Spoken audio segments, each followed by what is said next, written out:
அரசியல் உள்நோக்கத்துடன் தன் மீது வழக்கு தொடுக்க ஒன்றிய அரசு அமலாக்கத்துறையை ஏவி விடுகிறது என்று அமைச்சர் நேரு குற்றம் சாட்டியுள்ளார். திருச்சி மேற்கு தொகுதிக்குட்பட்ட உறையூர் பகுதியில் என் வாக்குச்சாவடி வெற்றி வாக்குச்சாவடி பரப்புரை கூட்டம் நடைபெற்றது. திமுக முதன்மை செயலாளரும் நகராட்சி நிர்வாகத்துறை அமைச்சருமான நேரு தலைமையில் இக்கூட்டம் நடைபெற்றது.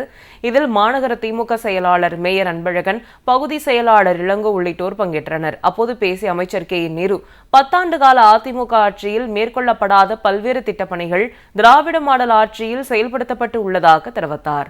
திருச்சி மாவட்டத்தில் திமுகவை பலவீனப்படுத்தும் நோக்கத்திற்காகவே தன் மீது வழக்கு தொடுக்க ஒன்றிய அரசு அமலாக்கத்துறையை ஏவி விடுகிறது என்றும் அமைச்சர் நேரு குற்றம் சாட்டினார்.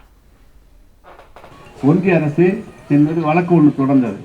அந்த வழக்கிலே நீதிமன்றத்தில் நாங்கள் வெற்றியடைந்து விட்டோம். ஆனாலும் தொடர்ந்து இதையெல்லாம் விசாரிகள் என்று சொல்லி தமிழ்நாடு அரசுக்கு அனுப்பியிருக்கிறார்கள்.